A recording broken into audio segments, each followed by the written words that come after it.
They don't show you the cages in the recruiting posters. That's what I think about when people thank me for my service. They see the uniform, the flag, the victory. They don't see the 3 years I spent in a bamboo cage in the Philippines, eating bugs to stay alive, watching men turn into skeletons and then into corpses. My name is Private First Class Robert Chen, born in San Francisco, 1920, Chinese American. My parents ran a laundry on Grant Avenue in Chinatown. I was the first person in my family born in America, the first to speak English without an accent, the first to enlist.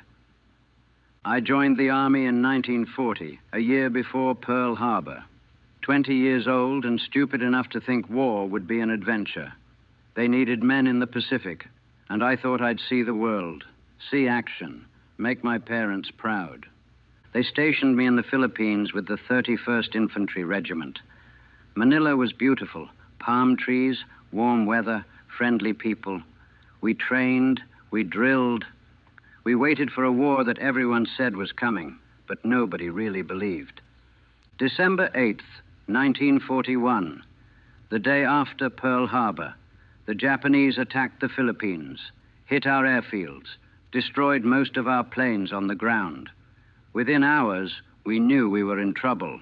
Within days, we knew we were finished. The Japanese landed on Luzon in force. Thousands of troops, tanks, artillery, air support. We had maybe 75,000 Filipino and American troops, but half of them were poorly trained, poorly equipped, and scattered across the islands. General MacArthur ordered a retreat to the Bataan Peninsula.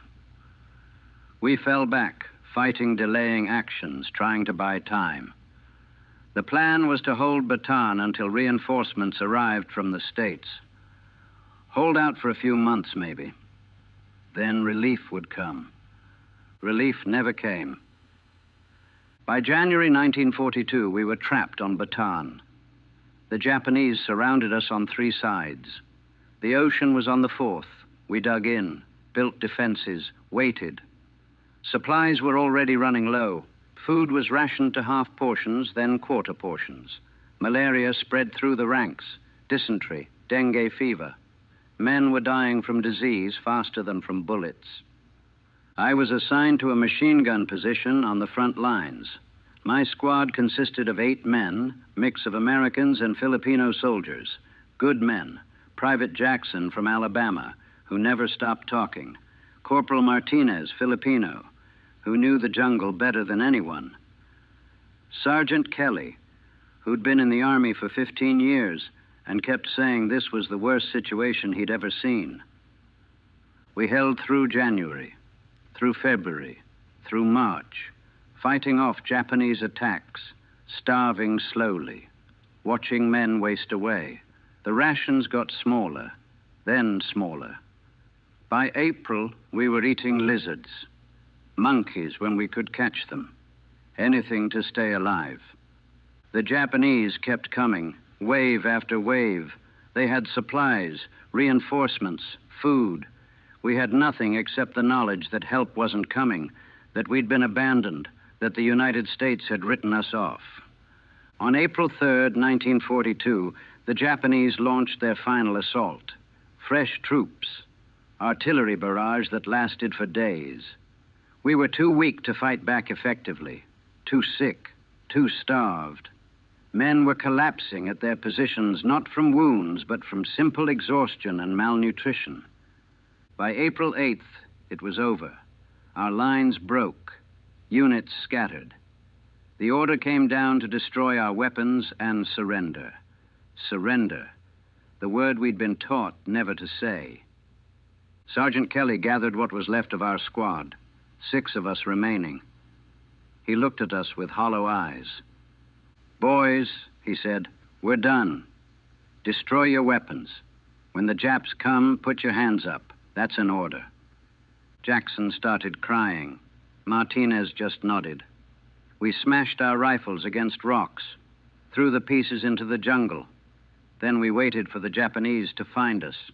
They came the next morning, April 9th, 1942, 4 years to the day before I'd be liberated. 4 years that would break every man who entered them. We put our hands up, stood in a line, waited to become prisoners of war. I thought that was the worst day of my life. I was wrong. It was just the beginning. 30 years later, and I'm still back there, still in that frozen forest, still making the choice to leave men behind, still walking west through the darkness, one step at a time, knowing that survival isn't the same as living. The artillery barrage woke me up, not the sound, the ground shaking, the earth itself convulsing like something alive and dying. I was out of my foxhole before I was fully awake, grabbing my rifle, my helmet, trying to understand what was happening. The noise was unbelievable. Thousands of German guns firing at once all along the line. Shells screaming overhead, impacting behind us, in front of us, all around us. The forest exploded. Trees shattered into splinters. The ground erupted in geysers of frozen dirt and snow. Gas masks! Gas masks! Someone was screaming, but it wasn't gas. Just smoke and snow and chaos. Henderson stumbled out of his foxhole, his face white. Sarge, what the hell? A shell landed 30 yards away. The blast threw both of us down. My ears rang. Couldn't hear anything except a high-pitched whine. When I looked up, Henderson's position was gone. Just a smoking crater. Martinez was crawling out of the debris, blood streaming from his nose. The barrage lasted 90 minutes. 90 minutes of pure hell. We huddled in our holes while the world ended above us. Some men prayed, some cried. Some just sat there staring at nothing, already gone somewhere else in their heads. When it finally stopped, the silence was worse than the noise. Then we heard them. Engines. Lots of engines. I risked a look over the edge of my foxhole. Through the smoke and morning fog, I saw them coming. Tanks, German tanks, tigers and panthers, massive things grinding through the snow, and behind them, hundreds, no, thousands of infantry in white camouflage smocks moving through the trees like ghosts. Open fire! Lieutenant Morrison was shouting, running along the line. Open fire! We opened fire. My entire squad, what was left of it, shooting at targets that kept coming. The crack of M1 Garrons, the chatter of our machine guns. We hit them. Men fell in the snow. But there were too many. For every one we dropped, 10 more appeared. The German tanks started firing, not at us. We were too small, too insignificant, but at our positions behind us. Command posts, supply dumps, artillery positions. They knew exactly where everything was. This wasn't a probe. This was an assault. Planned, coordinated, overwhelming. Fall back. Fall back to secondary positions. The order came down the line, shouted from foxhole to foxhole. We pulled back, left our holes, our gear, everything we couldn't carry, ran through the forest, slipping in snow, diving behind trees when machine gun fire swept through. Young Kessler went down, just dropped. I grabbed him, tried to pull him up, but his eyes were already empty. A neat hole in his forehead. The picture of his girlfriend fell out of his pocket into the snow. I left him there. Had to. The Germans were right behind us. We fell back to a ridge, maybe half a mile behind our original position, dug in again, tried to organize. Company B had been spread across 2 miles of front. Now we were compressed into maybe 500 yards, mixed with other units, everyone confused, nobody knowing what was happening. Morrison found me. His face was bleeding from shrapnel cuts. Kowalski, I need you to hold this position. Don't let them through. Sir, how many are there? Too many. He looked back toward the German lines. Intel was wrong. They're not depleted. This is everything they have left, and they're throwing it all at us. He was right. This was Hitler's last gamble. The Battle of the Bulge. Though we didn't call it that yet. We just called it survival. The Germans hit us again an hour later. Infantry assault, supported by tanks. We held them for a while. Our machine guns cut them down. But they kept coming. Wave after wave. When one group fell, another took its place.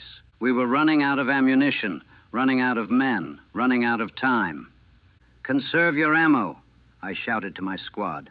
Make every shot count. But it didn't matter. By mid-afternoon, we were surrounded. The Germans had pushed through on both flanks, cutting us off from the rest of the division. We could hear fighting all around us, but we couldn't see anyone. Just snow and trees and the gray shapes of German soldiers closing in. As darkness fell on December 16th, 1944, I realized we were trapped, cut off, alone in the frozen Ardennes with an entire German army between us and safety. That's when the real nightmare began. We spent that first night in a nightmare of cold and fear. No resupply, no reinforcements, no orders except to hold. The temperature dropped to maybe 10 degrees. With the wind chill, it felt like 20 below. We couldn't build fires. The Germans would see the smoke. Couldn't move around much. We'd draw fire. Just had to sit there in our frozen holes and try not to die. The cold became the enemy. More than the Germans, more than anything. It got into everything. Your hands stopped working right. Your rifle bolt would freeze. Your breath would crystallize on your face. Men started getting frostbite, losing fingers, losing toes. Some just quietly froze to death in their foxholes. And we didn't find them until morning. Martinez lost 3 fingers on his left hand that first night. Frostbite. He didn't even realize it until dawn, when he tried to load his rifle and they just came off, turned black and fell off like dead branches. He stared at them lying in the snow, those 3 fingers, and started laughing. High, hysterical laughing that wouldn't stop until Henderson slapped him. We had maybe 60 men left from the company, down from nearly 200. The rest were dead, wounded, scattered, or captured. We didn't know which and couldn't find out. Radio was gone. Phone lines were cut. We were completely isolated. On the second day, the Germans came again. This time, they brought up mortars. We could hear the hollow thump of them firing, then count the seconds until the rounds landed. Crump, crump, crump, walking the barrage through our positions. A tree burst caught Thompson, shrapnel through the chest. He bled out in 5 minutes, crying for his mother the whole time. We tried to hold, fired until our barrels glowed. But the Germans just kept coming. Fresh troops, well equipped. They had winter gear that actually worked, white camouflage, warm coats. They looked like they belonged in the snow. We looked like frozen corpses. By December 18th, we were running out of everything. Ammunition, food, medical supplies, hope. The wounded were piling up with nowhere to send them. Our medic, a kid named Cooper from Ohio, was doing surgery in a frozen foxhole with a penknife and no morphine. Men were screaming while he tried to dig shrapnel out of their legs. The Germans sent a patrol forward under a white flag, an officer who spoke perfect English. "Your position is hopeless," he called out. "Surrender now, and you will be treated according to Geneva Convention. Continue fighting, and you will all die in the snow." Morrison sent him back. "Tell your commander Americans don't surrender." Noble words. Stupid words. We were dead either way.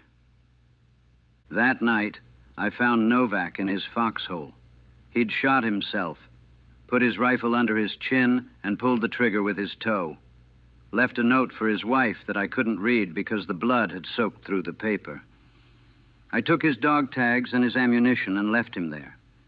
We didn't have time for burial. Barely had time for living. The cold kept getting worse.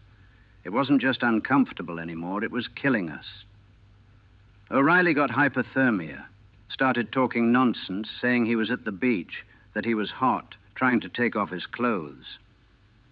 We had to restrain him, wrap him in every blanket we could find. He died that night.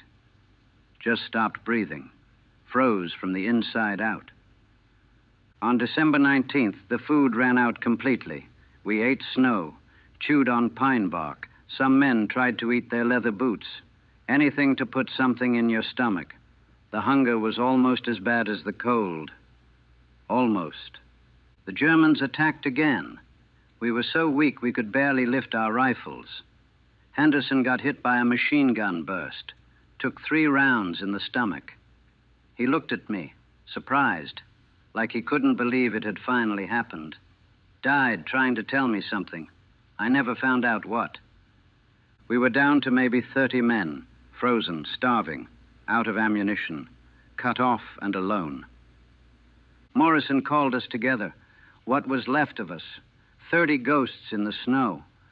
We're going to try to break out tonight, he said. Head west. Try to reach our lines. It's our only chance. Sir, I said, half these men can't walk. We've got wounded who can't be moved. Then we leave them. His voice was flat, dead. We leave them or we all die here. That's what war does. It takes away choices, takes away humanity, leaves you with impossible decisions and no good options. We left the wounded, gave them what morphine we had left, told them help would come, knew it wouldn't, left them in the frozen forest to either bleed out or freeze or get captured. Left them because survival meant becoming something less than human. Davis was one of the wounded, leg shattered by shrapnel. He grabbed my arm as we prepared to move out. Don't leave me, Sarge. Please, don't leave me. I pulled away. I'm sorry. His screaming followed us into the darkness, followed us for miles. Still follows me now, 30 years later, every time I close my eyes. We moved through the forest at night, 30 men stumbling through snow, freezing, starving, broken. The Germans were everywhere. We could hear them talking, see their campfires, smell their cooking. We crawled past their positions, held our breath, prayed they wouldn't see us. Some didn't make it, collapsed in the snow and couldn't get up. We left them too, had to. Survival meant abandoning everything, including each other. By dawn on December 20th, there were 16 of us left. We were behind German lines, miles behind, moving west through the forest, trying to find our way back to American positions. No map, no compass, just following the sound of artillery and hoping we were going the right way. The landscape was chaos. German supply columns everywhere, tanks, trucks, infantry units moving toward the front. We hid during the day, moved at night, trying to be invisible, trying to survive.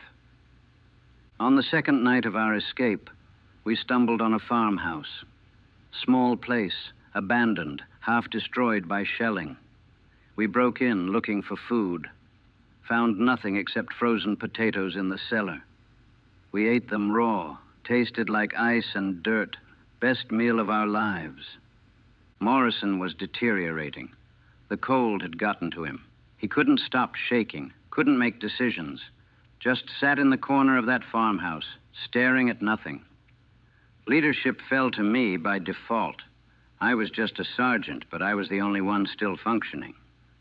We keep moving west, I told the men. Stay together. Stay quiet. We make it through this. But I didn't believe it, couldn't believe it.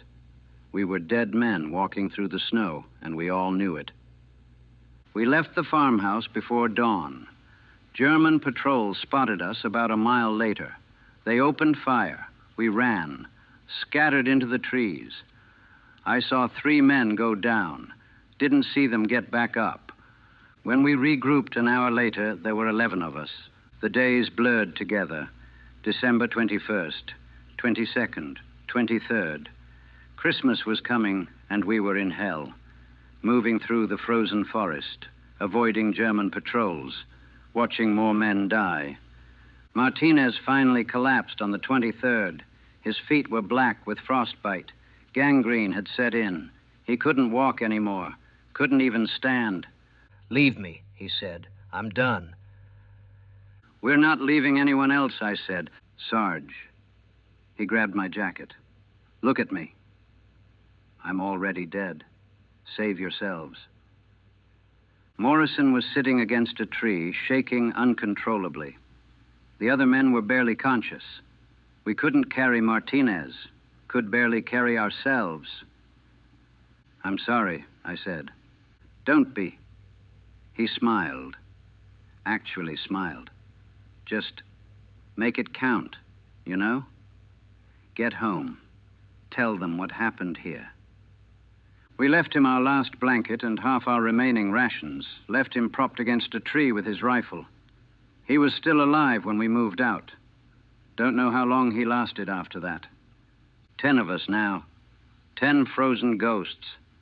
On Christmas Eve, we heard American voices, actual American voices, drifting through the trees.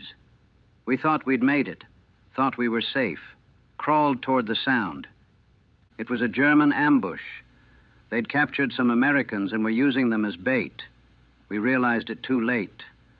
Machine gun fire erupted from 3 sides. Morrison was hit first, then Cooper, then 2 others whose names I can't even remember anymore. I dove into a ravine, rolled down a slope, ended up in a frozen stream at the bottom, lay there in the ice water, not moving, not breathing, listening to the gunfire above, listening to men screaming, listening to them die.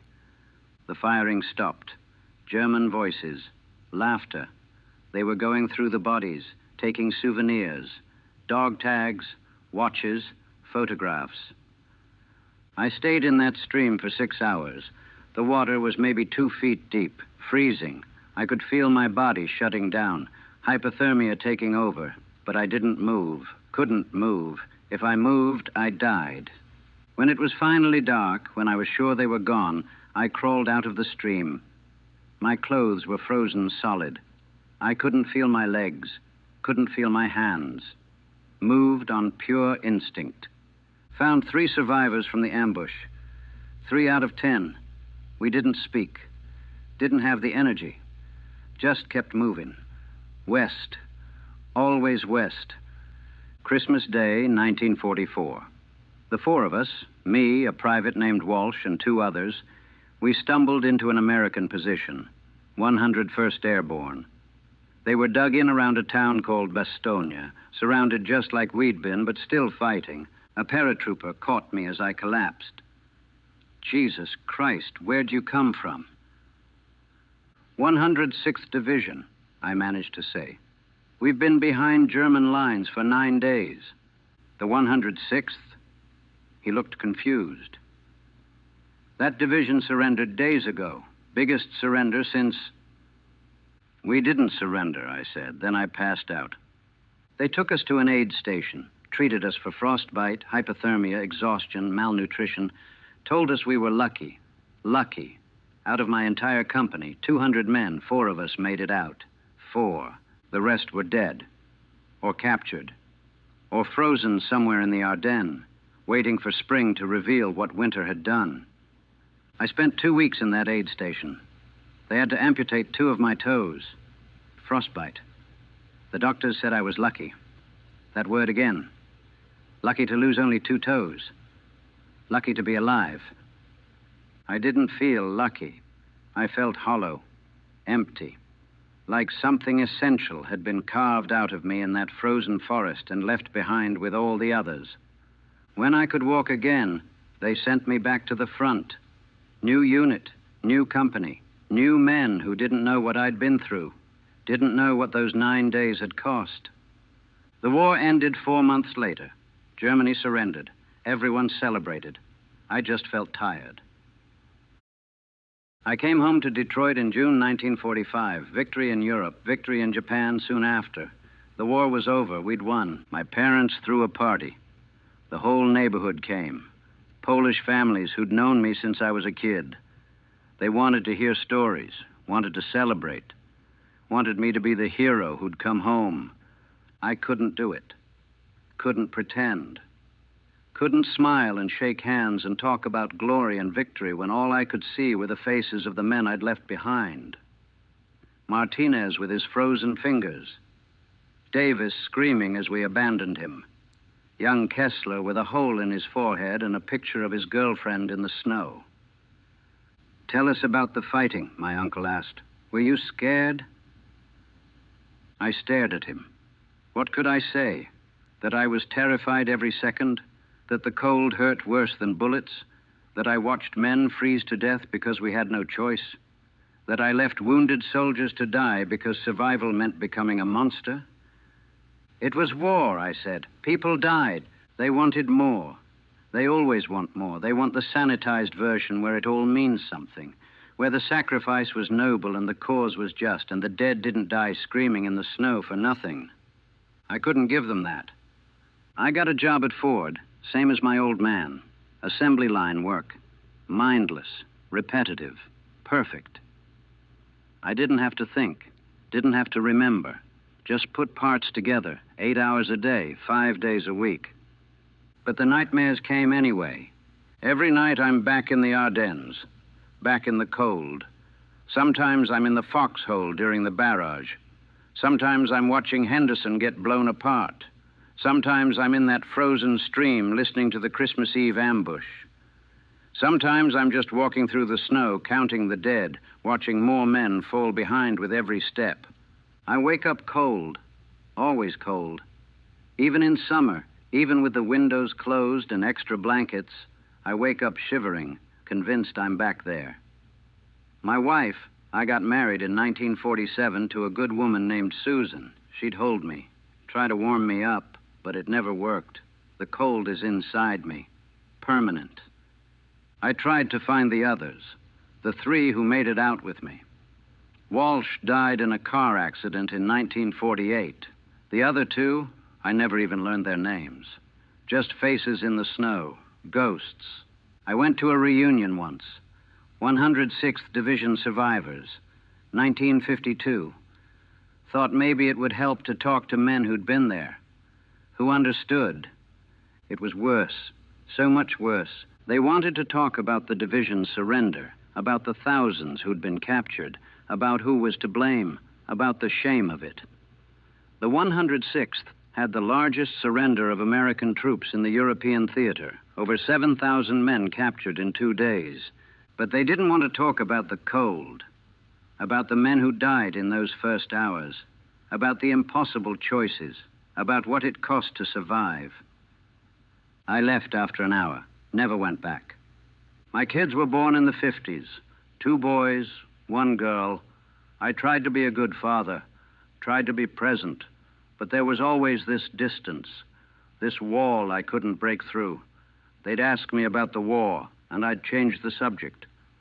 They'd show me their school projects about World War II, maps of the battles, essays about heroism, and I'd have to leave the room.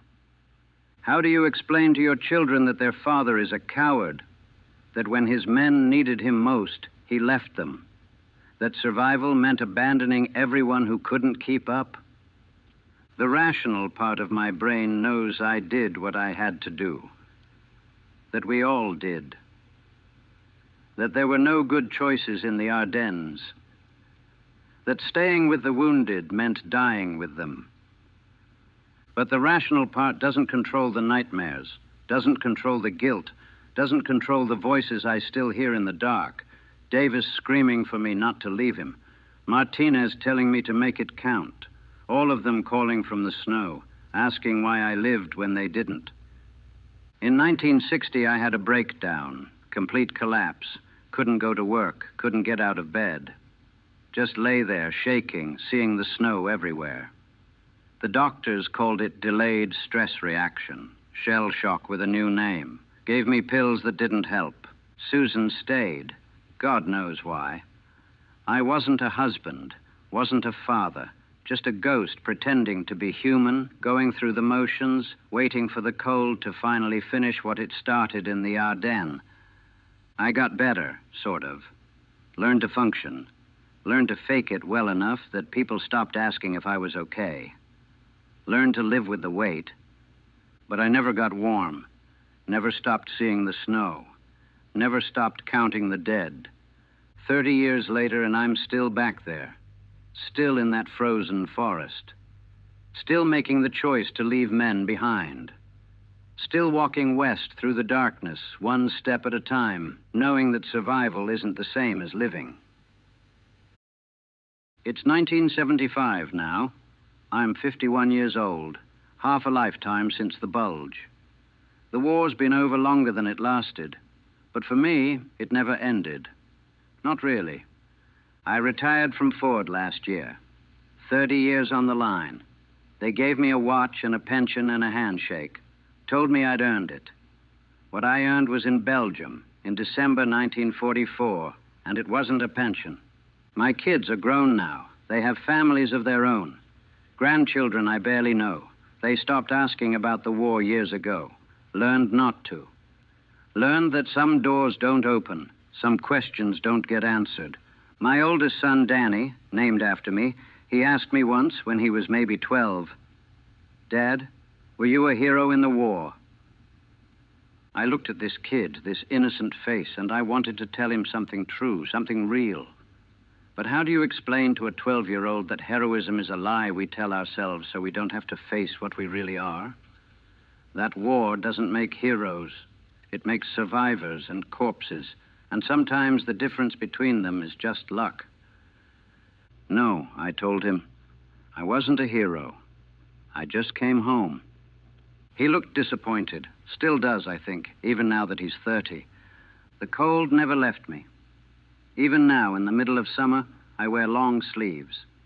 Keep the heat turned up. Susan jokes that I'm turning into an old man early, always complaining about the cold. She doesn't understand. Can't understand. Nobody who wasn't there can understand what it's like to have cold become part of your DNA, to feel it in your bones every single day, regardless of what the thermometer says. I still have nightmares. Less frequent now, maybe, but more intense. I'll go weeks without one, then have 3 in a row. Always the same scenes. The artillery barrage, the retreat, the frozen stream, the men I left behind. Davis is there every time, grabbing my arm, begging me not to leave him. And every time I pull away, choose to live, choose survival over humanity. And every time I wake up, I wonder if I made the right choice. I looked into what happened to the 106th Division after the war, read books, talked to a few survivors. The official number is over 7,000 captured in the first 3 days of the battle. Most survived the prison camps and came home. The ones who died fighting, the ones like my squad. They numbered around maybe 1,000, maybe more. Nobody knows for sure. A lot of bodies were never found, buried under snow or lost in the forest. Sometimes I wonder if I should have been one of them. If it would have been better to die with my men than to live with leaving them. At least then I wouldn't spend every day remembering their faces. Wouldn't hear their voices in the quiet moments. Martinez, Henderson, Thompson, O'Reilly, Novak, Davis, Morrison, Cooper, Kessler, Walsh. All the others whose names I've forgotten, but whose faces I can't escape. The official history calls it Hitler's last gamble, the Battle of the Bulge, the greatest American battle of the war. We won eventually, pushed the Germans back, destroyed their last offensive capability, made victory in Europe possible. But victory looks different when you're standing in it, when you've paid the price for it in frozen fingers and abandoned friends and 30 years of cold that won't leave your bones. They gave me medals, too. Bronze Star, Purple Heart, the same ones they gave to everyone who survived. I keep them in a drawer. Haven't looked at them in 20 years. What do you do with a medal that says you survived when better men didn't? When survival meant leaving them to freeze? People ask me sometimes, younger people who learn I was in the war, if I'm proud of my service, if I'd do it again. I don't know how to answer that. Proud? Of what? Of surviving? Of making it home when 200 other men didn't? Of living with their ghosts for 30 years? Would I do it again? I didn't have a choice the first time. None of us did.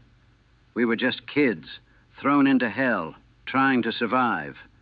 And survival meant becoming something we never wanted to be.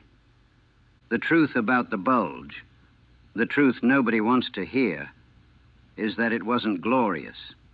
It wasn't heroic. It was just cold and death and impossible choices. It was men freezing to death in foxholes while the world forgot they existed. It was leaving your friends behind because carrying them meant dying with them. It was 9 days of stumbling through snow, watching your humanity drain away with every step.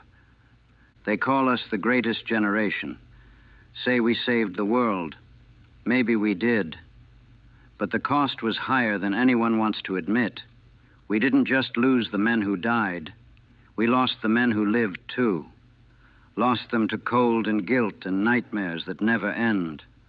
I look at my grandchildren sometimes, playing in the snow, making snowmen, having snowball fights. They laugh and throw snow at each other, and all I can see is Martinez's fingers falling off. All I can feel is that frozen stream. All I can hear is Davis screaming. They ask why I never play with them in the snow. I tell them I'm too old. That's easier than the truth.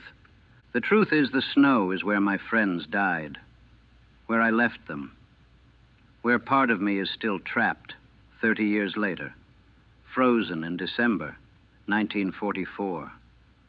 I'll die with it, I think. This cold, this weight, this guilt. There's no coming back from what we did, what we had to do. No redemption for surviving when others didn't. No forgiveness for choosing life over loyalty. They say time heals all wounds. They're wrong. Time just teaches you to live with the wound, to carry it, to pretend it doesn't hurt while it slowly bleeds you dry. I'm 51 years old, and I've been cold since I was 20. We'll be cold until the day I die. We'll still be hearing those voices, still be seeing those faces, still be making that choice to leave them behind. The Battle of the Bulge lasted 6 weeks. For me, it's lasted 30 years. Will last until they put me in the ground. And maybe not even then. Maybe I'll just keep walking through that frozen forest forever, leaving men behind with every step, never getting warm, never arriving anywhere, never escaping December 1944. Cold doesn't just hurt. It kills you slowly, piece by piece, while you're still breathing. And that's what I learned in the Ardennes. And I'm still learning it every single day. Part 1, Introduction before the Ardennes. Cold doesn't just hurt. It kills you slowly, piece by piece, while you're still breathing. That's what I learned in the Ardennes. Not from the Germans, though they tried hard enough, but from December itself. From the snow and the wind and the wet that got into your bones and never left. 30 years later, I still can't get warm. Not really. My wife keeps the thermostat at 75, and I'm still reaching for another blanket. My name is Staff Sergeant Daniel Kowalski. Born in Detroit, 1924. Polish family, working class. My old man worked the assembly line at Ford. 3 brothers, 2 sisters. We didn't have much, but we had enough. I was 20 years old when the bulge started. Thought I knew what war was by then. I was wrong. I'd enlisted in 1943, right after I turned 18. Didn't wait for the draft. My older brother Tommy had been killed at Salerno, and I wanted payback. Stupid reason to join up, maybe, but I was 18. Everything seemed simple then. They put me in the 106th Infantry Division, the Golden Lions. We trained at Camp Atterbury in Indiana, then shipped out to Europe in October 1944. By November, we were in Belgium, taking over positions in what they called a quiet sector of the Ardennes forest. The 2nd Infantry Division, the guys we were replacing, they seemed almost cheerful about leaving. Nice and easy here. one of their sergeants told me. Just sit tight, keep warm, wait for the war to end. You lucky bastards drew the soft assignment. He was right about one thing. It was quiet. Too quiet, looking back. But we were green, fresh. We'd never seen combat. Didn't know what quiet meant on the front lines. Didn't know that sometimes quiet is just the enemy holding his breath. I was a squad leader in Company B, 422nd Infantry Regiment. Had 12 men under me. Good kids, mostly. Farm boys from Iowa and Minnesota who knew how to handle cold weather. City kids from New York and Chicago who didn't.